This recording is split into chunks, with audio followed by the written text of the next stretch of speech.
Shalom, selamat pagi Bapak Ibu kekasih dalam Tuhan kita Yesus Kristus. Berjumpa kembali dengan saya di channel Kebenaran Hari ini. Dan pagi ini kembali program Morning Devotion ada buat kita semua. Dan saya percaya kita akan diberkati oleh Tuhan. Pagi ini kita akan sama-sama merenungkan firman Tuhan di dalam Injil Matius pasal yang ke-26 ayat yang ke-41. Sebelum kita melangkah di pagi hari yang indah ini, di sepanjang hari ini melakukan setiap aktivitas kita mau merenungkan dulu kebenaran firman Tuhan. Sebelum kita baca Alkitab kita, mari kita mau berdoa. Terima kasih Bapa dalam surga, kami mau merenungkan firman Tuhan. Biarlah kebenaran hari ini membawa kami berjalan sepanjang hari ini sesuai dengan kehendak dan rencana Tuhan. Di dalam nama Yesus kami berdoa dan mengucap syukur. Amin. Matius pasal 26 ayat yang ke-41, demikian firman Tuhan. Berjaga-jagalah dan berdoalah supaya kamu jangan jatuh ke dalam pencobaan. Roh memang penurut, tetapi daging lemah. Tema kita pagi ini adalah berjaga-jaga dan berdoa. Kekasih Tuhan, berjaga dan berdoa adalah hal yang penting bagi kehidupan orang yang percaya. Terutama kita saat ini hidup di akhir zaman. Kita hidup di mana dunia semakin hari semakin penuh dengan tantangan, dengan masalah, dengan pergumulan, dengan sakit penyakit, dengan virus, dengan apapun yang saat ini sedang terjadi di dunia ini. Pesan firman Tuhan pagi ini adalah mari kita mau tetap berjaga-jaga dan berdoa. Berjaga dan berdoa itu saya umpamakan seperti dua sisi mata uang yang tidak dapat dipisahkan. Berjaga-jaga artinya kita bersedia, siap sedia, selalu waspada, tetap siaga dan tidak lengah di dalam doa. Kenapa kita sebagai orang-orang yang percaya kita harus berjaga-jaga dan berdoa? Dari pembacaan kita pagi hari ini ada dua alasan yang sangat penting yang akan saya sampaikan kenapa kita harus berdoa dan berjaga-jaga. Kalau kita melihat kisah ini adalah kisah di mana Tuhan Yesus pada waktu itu sedang berdoa di Taman Getsemani. Dia mengajak ketiga muridnya yang paling dekat dengan dia, yaitu Yohanes, Petrus, dan Yakobus. Dan ketika itu Yesus berkata kepada mereka supaya mereka menunggu di sini, dan Yesus pergi agak jauh dari mereka untuk berdoa di Taman Getsemani. Dan ketika Yesus berdoa, Yesus kembali kepada murid-muridnya dan mereka melihat ketiga muridnya ini sedang tertidur. Dan Yesus berkata kepada mereka supaya mereka tidak tertidur, supaya mereka berjaga-jaga dan berdoa. Lalu Yesus kembali untuk kedua kalinya berdoa, dan dia kembali lagi melihat murid-muridnya sedang tertidur kembali. Dan sampai 3 kali Yesus melakukan itu. Dan Yesus berkata kepada murid-muridnya untuk tetap berjaga-jaga dan berdoa. Kenapa? Kita sebagai orang-orang yang percaya yang hidup di akhir zaman ini, kita harus berjaga-jaga dan berdoa.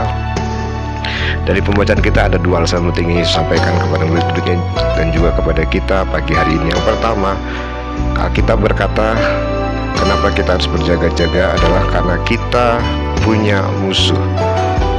Karena kita punya musuh. Yesus berkata berjaga-jagalah dan berdoalah supaya kamu jangan jatuh ke dalam pencobaan. Kita orang-orang Kristen, orang percaya punya musuh. Siapakah musuh kita? Musuh kita bukan teman kita, musuh kita bukan mertua kita, bukan anak kita, musuh kita bukan suami kita, bukan istri kita, musuh kita bukan orang-orang di sekitar kita, tetangga kita, atau sesama jemaat. Tetapi Alkitab berkata bahwa musuh kita adalah iblis. Kalau kita baca dalam Efesus pasal yang ke-6 ayat yang ke-12, Alkitab berkata karena perjuangan kita bukanlah melawan darah dan daging, tetapi melawan pemerintah-pemerintah, melawan penguasa-penguasa, melawan penghulu-penghulu dunia yang gelap ini, melawan roh-roh jahat di udara. Nah, ini saudaraku musuh kita. Kita harus berdoa, kita harus berjaga-jaga. Kita hidup dari zaman ini. Kenapa? Karena kita punya musuh. Musuh kita adalah iblis, kuasa kegelapan, yang akan terus menipu kita, yang akan berusaha menjatuhkan kita, mencobai kita. Iblis berusaha supaya kita jatuh. Tadi Yesus berkata, berdoalah dan berjaga-jagalah supaya kamu jangan jatuh ke dalam pencobaan. Yakobus 1 ayat 13 Alkitab berkata bahwa Allah tidak mencobai manusia, tetapi iblis yang berusaha mencobai kita, menjatuhkan kita. Tujuan iblis mencobai kita supaya kita jatuh. Kalau kita baca dalam 1 Petrus pasal yang ke-5 ayat yang ke-8, firman Tuhan berkata demikian, sadarlah dan berjaga-jagalah, lawanmu si iblis berjalan keliling sama seperti singa yang mengaum-aum dan mencari orang yang dapat ditelannya.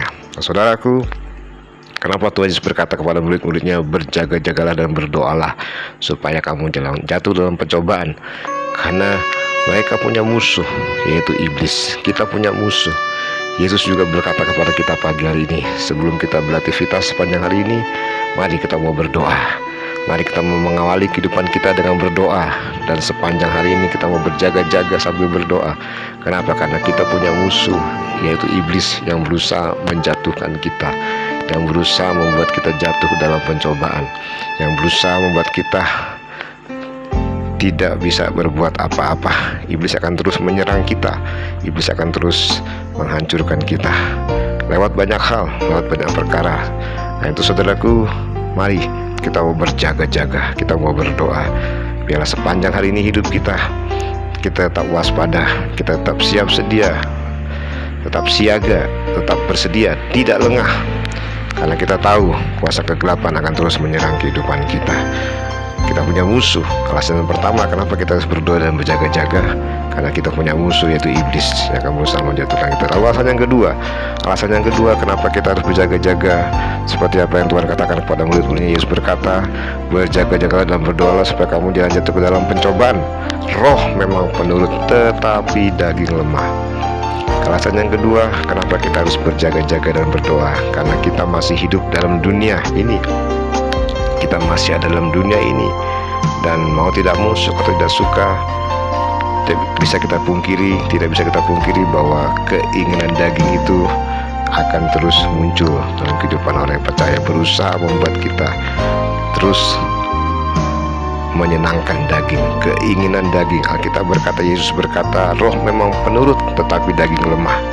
Daging ini saudaraku yang selalu mengintai kita. Daging yang lemah ini, keinginan daging yang selalu mengintai kita. Dosa selalu mengintai kita, berusaha untuk menjatuhkan kehidupan kita.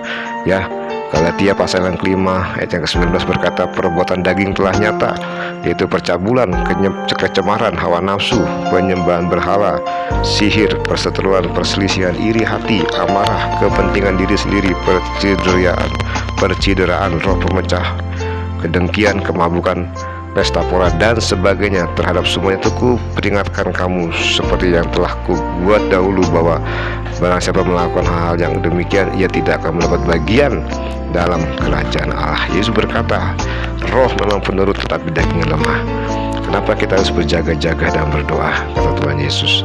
Karena kita masih hidup dalam dunia ini, kita masih hidup dalam daging ini, saudaraku.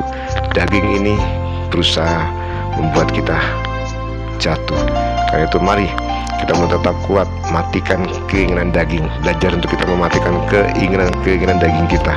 Kenapa? Karena keinginan daging itu yang akan membawa kita kepada kejatuhan.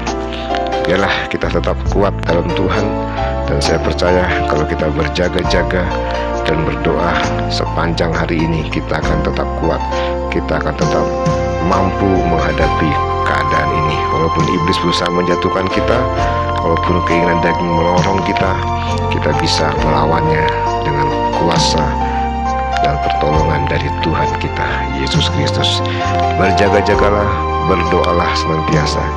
Awali hidup kita dengan berdoa, dan selalu berjaga-jaga dan berwaspada, siap sedia, tetap siaga, dan tidak lengah, supaya sepanjang hari ini kita diberkati oleh Tuhan. Puji Tuhan, Tuhan Yesus memberkati kita semua. Shalom.